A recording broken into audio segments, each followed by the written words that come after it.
Ficou todo mundo assustado com a maneira como o Centrão tomou posse na Câmara e no Senado depois da eleição. O Arthur Lira chegou com os dois pés na porta, aprovou a independência do Banco Central do dia para a noite, de uma hora para outra a gente falou, meu Deus do céu, ele vai aprovar tanta reforma que vão arrancar o couro do povo. Mas, apesar de Jair Bolsonaro ter mostrado para eles uma lista de 35 prioridades, o Centrão tem a própria lista de prioridades e eles não vão fazer o que o Bolsonaro quer. Eles vão fazerem o que eles mesmos querem. Eu falo para vocês que o Centrão não se vende, o Centrão se aluga. Assista esse vídeo até o final que você vai entender do que eu estou falando. Bolsonaro está travado. As coisas que eles querem, as reformas que ele quer, não vão sair do papel. Assista esse vídeo até o final que você vai entender. Vem comigo.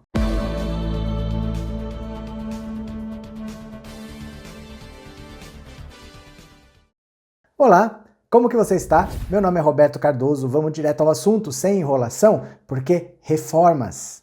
Tá todo mundo com medo das reformas que podem ser aprovadas na Câmara e no Senado, porque a maneira como o Centrão tomou posse depois da eleição, apoiado por Bolsonaro, que colocou dinheiro na mesa, que comprou os votos necessários, deixou todo mundo de queixo caído.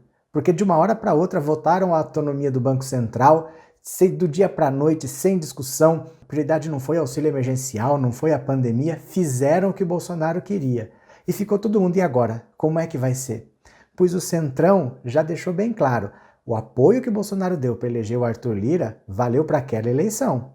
Qualquer coisa que vem agora é outro caso, não estão fechados coisa nenhuma e eles vão fazer o que eles bem entendem. Eles já foram bem claros. Então, reforma administrativa, reforma tributária, pode ficar para sabe Deus quando. E eu vou contar para vocês quais são as reformas que interessam para o Centrão, que são do interesse dele, não do interesse de Jair Bolsonaro. Mas antes eu só vou pedir para você se inscrever no canal. Tá? Se você está aqui pela primeira vez, aproveita e já se inscreve no canal para você receber os próximos vídeos. E se você já é inscrito, deixa o seu like, tá?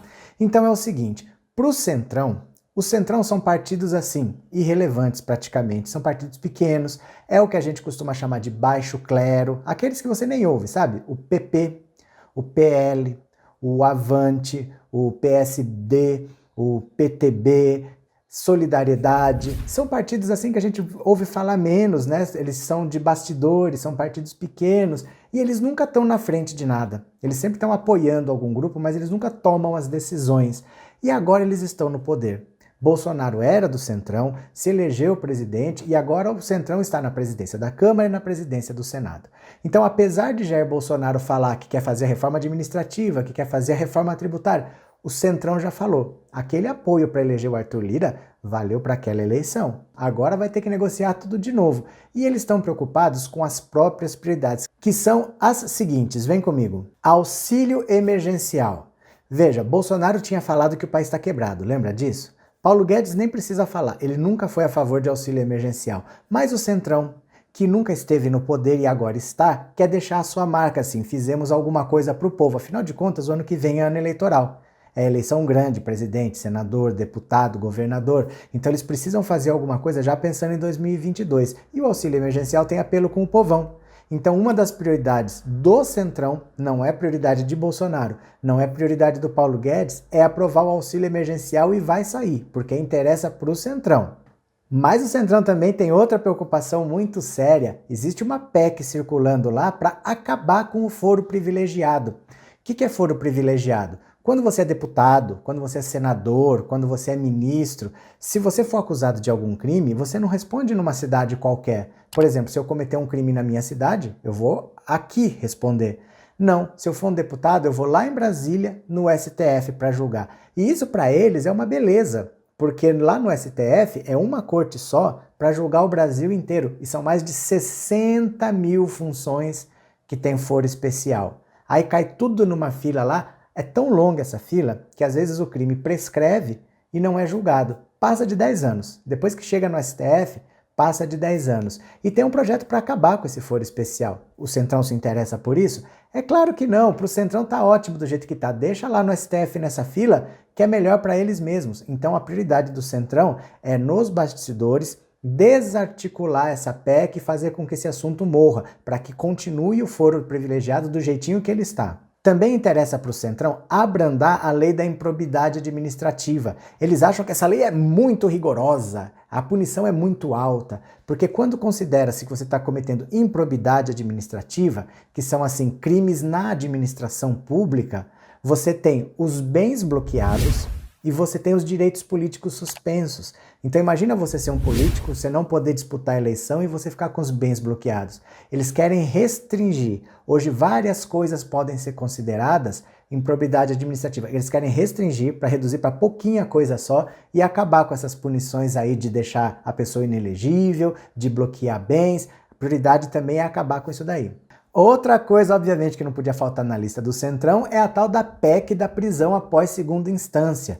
E aí vamos entender com calma. A Constituição brasileira diz que assim, enquanto você tiver um recurso, o Brasil tem 4 instâncias, né? Você pode ser julgado na sua cidade. Se você for condenado, você pode recorrer numa justiça regional. Se você for condenado, você vai para o STJ, que é lá em Brasília. Se você for condenado, você pode recorrer no STF. São 4 instâncias. Enquanto você tem possibilidade de ser recurso, você não é considerado culpado no Brasil. Você não pode ser preso. Mas tem uma PEC que diz o seguinte: depois da segunda instância, você já pode prender. Isso todo mundo viu que aconteceu com Lula, né? Ele foi preso muito rapidamente, ficou de fora de uma eleição, e isso deixou todos os políticos de cabelo em pé. Com o Lula tudo bem, mas não faz isso ser lei, porque depois vai acontecer comigo. Então eles já desarticularam isso uma vez, quando esse assunto estava pegando fogo, depois que o Lula foi solto, tem que fazer uma PEC de prisão após segunda instância, eles já conseguiram desarticular, eles já desmontaram essa bomba não ia explodir mais. Mas em outubro de 2020 aconteceu um caso que eu acho que você vai lembrar. Lembra do André do Rep? O André do Rep era um líder do PCC que estava preso por prisão preventiva. A prisão preventiva é assim: eu não posso ser considerado culpado antes de acabarem todos os recursos. Mas mesmo sem eu ser julgado, se o juiz, por exemplo, achar que eu sou um perigo para a sociedade, ele pode decretar minha prisão preventiva. Eu nem preciso ser julgado. Então o André do Rep estava preso por prisão preventiva. Ele tinha sido condenado na primeira instância, na segunda, mas ele ainda tinha recursos. Só que a prisão preventiva mantinha ele preso, certo? Só que a lei da prisão preventiva mudou. Agora, a cada 90 dias, o juiz que pede a sua prisão preventiva, ele tem que rever para ver se ainda é necessário te manter preso.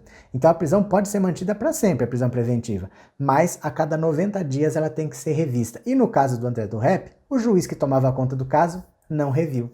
Aí os advogados dele entraram com habeas corpus. O habeas corpus dizia a prisão dele é ilegal, porque não houve a revisão da prisão preventiva. Caiu na mão do Marco Aurélio Melo, ele olhou e falou: revisaram a prisão? Não. Passou 90 dias? Passou. É ilegal, solta. Mandou soltar. E o cara fugiu.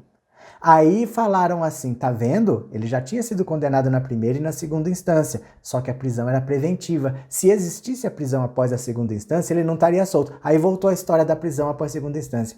Isso foi em outubro do ano passado. Aí o ano acabou, teve recesso, agora o Centrão tomou o poder. Então agora eles têm a missão de novo de desarmar essa bomba nos bastidores, porque eles sabem, gente, não vai acontecer comigo, não vai acontecer com vocês, isso vai acontecer com eles. Eles é que vão começar a ser presos após segunda instância se essa lei passar. Então eles são os mais interessados que não passe. E por último, por incrível que pareça, uma prioridade do Centrão é a liberação do jogo de azar, a volta dos cassinos ao Brasil. Sempre foi um tema que estava em debate, é uma prioridade de Jair Bolsonaro, mas tem uma resistência muito forte da bancada evangélica. Porém, o partido do Centrão, chamado Republicanos, que no fundo é o partido da Igreja Universal, é onde o Carlos Bolsonaro se filiou, é onde o Flávio Bolsonaro se filiou, esse partido agora ganhou o Ministério da Cidadania. Então eles já cederam. Olha, nós ganhamos um ministério, então nós vamos colaborar. Pode trazer os jogos de azar de volta que a gente não vai fazer objeção. Então isso pode entrar na pauta do Centrão. O que eles querem aprovar é o auxílio emergencial e a volta dos jogos de azar, e o que eles querem barrar é a lei da improbidade administrativa, o foro privilegiado e a prisão após segunda instância. As prioridades de Paulo Guedes e de Jair Bolsonaro, eles vão ter que negociar caso a caso. Vocês já sabem como é um leilão, não é uma coisa fácil. E se tiver que optar entre uma prioridade do Centrão e de Bolsonaro, eles vão optar pela prioridade do Centrão. Então não vai acontecer o que a gente estava pensando, de vir assim um trator passando por cima do povo, agora vão aprovar as reformas, agora vão fazer. O Centrão está preocupado em não ir para a cadeia. A gente já tinha Bolsonaro preocupado em não deixar os filhos irem para a cadeia. Agora tem o Centrão com poder preocupado também em não ir para a cadeia. E o povo nessa, pelo menos não vai ter essas reformas que podem ser muito ruins para nós, aprovadas, mas eles podem agora cometer crimes e ficar por isso mesmo. A gente parece que quando sai da frigideira, cai no fogo, né? Mas a situação é essa. O que você acha dessa situação? Escreva aqui nos comentários para mim o que você acha do Centrão ter deixado Bolsonaro de lado e estar aprovando reformas que são importantes para eles e não da agenda do Bolsonaro. Escreve aqui que eu vou ler. Se você quiser ajudar o canal, você tem o Apoia-se, o link está aqui embaixo. Um grande abraço, eu já fui.